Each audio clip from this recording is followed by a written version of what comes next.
And it looked like Caitlin Clark has suffered yet another hard foul, and the referees failed to another year and another case of WNBA referees dropping the ball, not making the right calls when it comes to Caitlin Clark.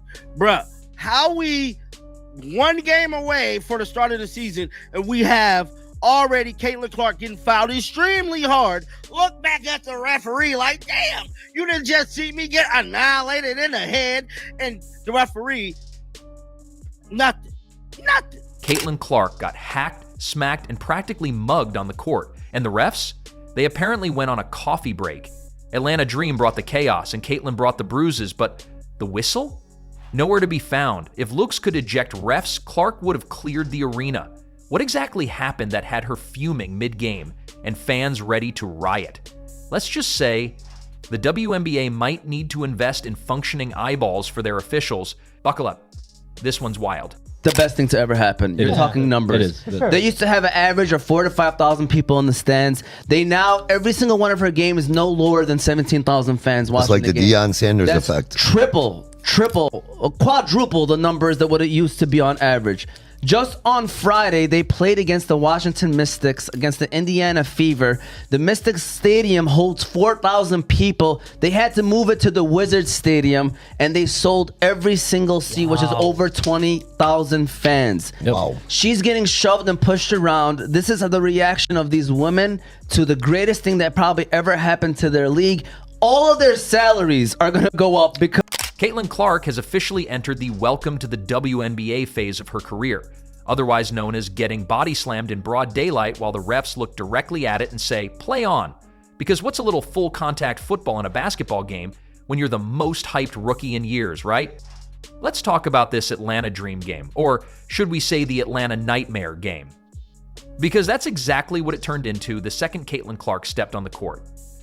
You'd think she walked into the arena with a giant "hit me" sign taped to her jersey, the way players kept throwing themselves at her like she'd insulted their entire family lineage. There she is, trying to run an offense, and instead she's out there dodging elbows, shoulders, and what might have been a flying hip check from 1997 WCW. The preseason is now over, and we're about 7 days away from the start of the season. And I'm telling you right now, it's already kicking off with drama, bro. It just is what it is, dog. There is so much high expectations on the line for Caitlin Clark this year. She's already pretty much the front runner to win the WNBA MVP. There's championship or bust issues going on with this team. And the referees? Oh, bless their hearts. They must have left their whistles in the locker room next to their ability to call an actual foul. One would think after watching Clark get hit harder than a quarterback on 3rd and long, anyone might blow a whistle. But no. Apparently the rulebook has a secret clause. If it's Caitlin Clark, Now, WNBA refs are not consistent. A hit to the arm on one play is a foul, and a hit to the arm on another play is not a foul. The inconsistency is really. What do you get when you combine blatant fouls, 0 whistles, and a rookie trying to survive what feels like a gladiator arena?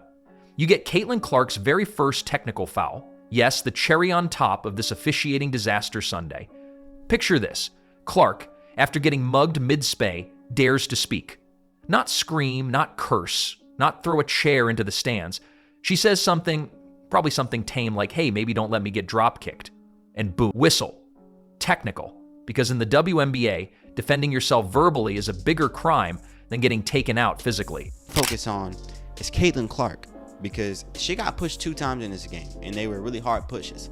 And I'm not against I'm so for the chippiness. It's not going to do anything but make Caitlin better. It's not going to do anything but give these players more notoriety. I'm all for it. These players are playing hard defense on Caitlin Clark. I love it. They're chasing her around. I love it. What I don't love is the push. The push is crazy. You push her down. That's crazy. There were 2 plays in this game that were not basketball plays. And on both of these plays, she got pushed to the ground. The ref didn't. The irony is almost poetic. She's the one getting assaulted, and yet she's the one slapped with the penalty. That's like getting robbed and then being fined for having too much cash on you. But don't worry. The refs were consistent. They ignored fouls before, during, and after the play. At least you can't accuse them of favoritism. Everyone equally benefits from their incompetence. And let's be honest, this isn't a one-game problem. This is a pattern. Caitlin Clark is getting the rookie treatment from both players and officials. Only in this case, it's less of a hazing and more of an actual mugging. Because when defenders know they can't outshoot her, outrun her, or outthink her, what's left? Smack her around and hope the refs continue their magical disappearing act. So far, it's working great for everyone who isn't Caitlin. The game against Atlanta wasn't basketball, it was bumper cars in sneakers. There were more collisions than a demolition derby, and the only thing missing was a referee holding up a 10 scorecard after each hit. And still, nothing. Not a peep. Just the stoic expression of officials who look like they'd rather be anywhere else, perhaps refereeing a silent chess match where nothing can possibly go wrong. Caitlin Clark gets her first. The WNBA referee problem is no longer a secret. It's practically a feature now. These aren't just bad calls. They're non-calls that belong in the "Are you kidding me" Hall of Fame. It's as if the training for WNBA refs consists of watching bird videos and then guessing what a foul might feel like emotionally. You want accountability? Good luck. Asking the WNBA to hold refs accountable is like asking a goldfish to give a TED Talk. It's not just unlikely, it's physically impossible under current conditions. There are entire highlight reels dedicated to the officiating blunders at this point, and Caitlin's face is on the cover. She's becoming the poster child for how to get bodied and get blamed for it. It's especially rich considering she's the biggest draw the league has seen in years. You'd think maybe, just maybe, protecting your top investment would be a good idea, but instead it seems like the league is content letting her get treated like a tackling dummy while the refs play a competitive game of charades about whether they saw anything. Spoiler, they didn't. They need to be investigated ASAP. We see what's happening with Caitlin Clark. There's no reason you shouldn't be protecting your star player, because without Caitlin Clark, there won't be no sold-out arenas. The viewership on TV would not be like it is now, where everybody's watching it because it's must-watch TV. And the other players? Oh, they're not exactly shy about it either. You can almost hear the thought bubbles over their heads. Can't keep up with her shot? Just knock her off balance. What's the worst that can happen? A pat on the back? That's not defense, that's sabotage with a smile. These players aren't challenging her skill, they're daring her to survive. It's become a sport within a sport. Who can get away with flattening Caitlin Clark today? Meanwhile, the officials are living in an alternate universe where physics don't apply and contact is just a friendly hug. A flying elbow? Just a greeting. A mid-cart shove? Just a high five with momentum. You half expect them to call an offensive foul on gravity for pulling her to the floor. There's no shortage of irony in how tightly the WNBA tries to control its image and yet somehow lets its referees operate with the freedom of interpretive dancers. If these refs were any looser with the rules, they'd be hosting improv night at a comedy club. Let's circle back to that technical foul. It wasn't just outrageous, it was insulting. Giving Caitlin a technical in that moment was like punishing someone for flinching during an earthquake. She gets bulldozed, reacts like a human being, and gets penalized for having the nerve to speak up. The message? Shut up and dribble, and get clobbered. Being treated. She's being pushed around, she's being slapped around, sometimes she's being punched around, and the fouls just keep getting harder and harder. When are the refs going to do their job? As a matter of fact, when is the WNBA going to do their job? Because there should be some suspensions, check. There should be some fines, check. And you should be setting an example for your star player. Because God forbid this young lady gets hurt. Speaking of messages, what exactly is the league saying with this? If you're young, talented, and drawing a crowd, you better toughen up, because protection is apparently reserved for players who've aged into invisibility. It's a bold strategy. Abuse the talent that's breathing life into your ratings. Someone deserves a promotion for that genius move. Of course, when the league is pressed about it, they'll offer the same PR-flavored soup they always do. We're reviewing the situation, or we stand by our officials. Translation? Nothing's going to change because no one at the top wants to admit the people in stripes are sleepwalking through their jobs. Let's be clear. Caitlin Clark doesn't need favoritism. She needs fairness, equal treatment. The kind of officiating that doesn't leave you wondering if the refs have developed selective blindness when she's on the floor. But right now, she's playing a different game. One where the rules change depending on who's holding the whistle. And apparently, none of those whistles are functioning properly. It's a shame, really. The league has a generational talent on its hands, someone who draws in viewers, sells out arenas, and puts butts in seats. And their response is to throw her into the wolves' den with nothing but a jersey and a vague hope that someone might call something eventually. It's like watching a concert pianist being asked to perform in a hurricane. Sure, she's great, but can she play through wind and debris? One of the biggest hurdles for Caitlin Clark at Indiana Fever last season was the WNBA referees. Now, the front office made it their business to revamp the team, bring in more aggressive players to help them get further in the WNBA season and possibly win a WNBA championship. But before any of that stuff could even get done, we have to take a look at the misguided missile that can destroy everything this upcoming season, and that is the WNBA referees and this secret. If things keep going this way, Clark's going to need a helmet, knee pads, and maybe a lawyer. Because at this point, the WNBA court is less a place of athletic excellence and more of a live-action obstacle course. It's American Ninja Warrior, but with less safety protocol and more shoulder checks.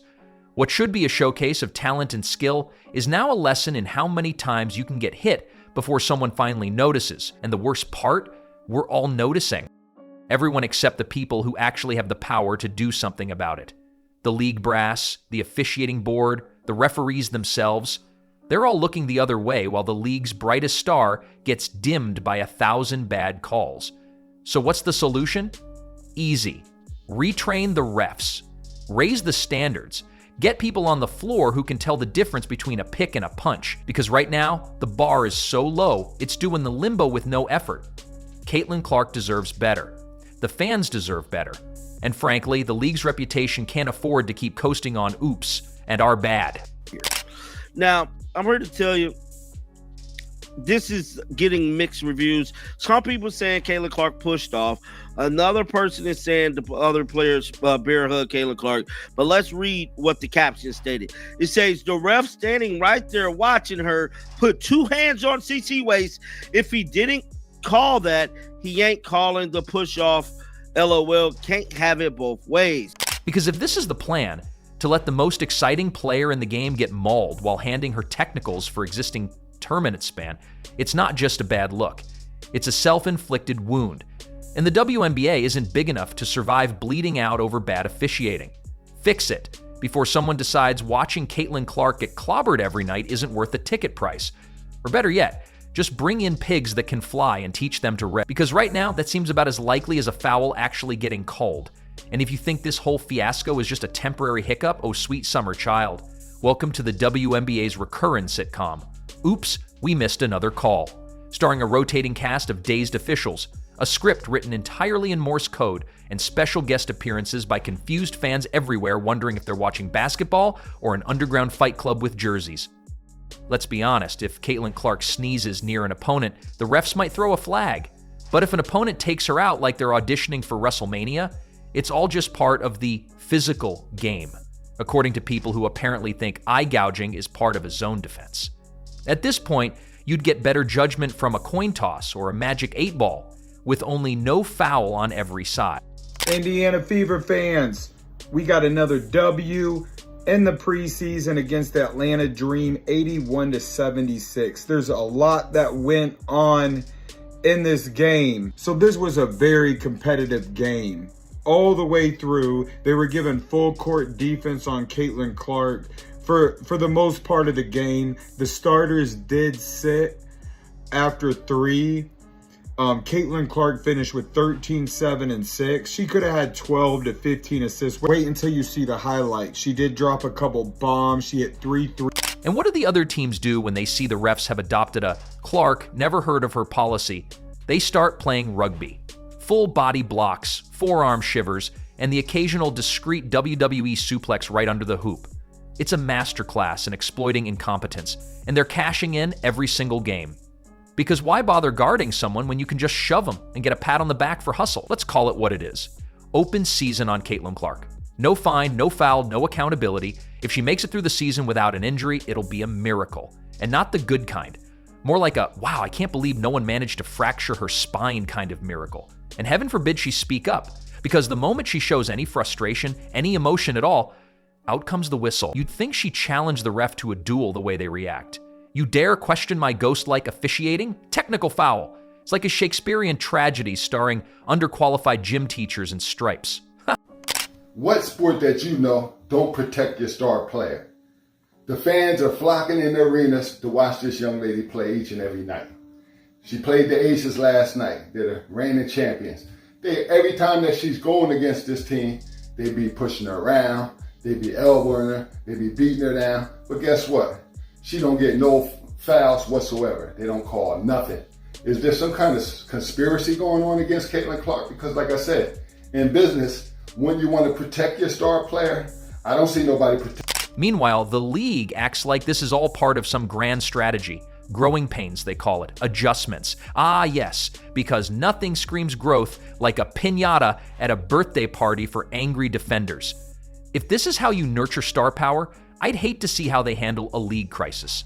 Probably with a blindfold and a dartboard labeled, "Maybe this will work." Caitlin Clark didn't ask for special treatment, she asked for equal treatment. For someone to blow the damn whistle when she's being hacked like a tree in a lumberjack competition.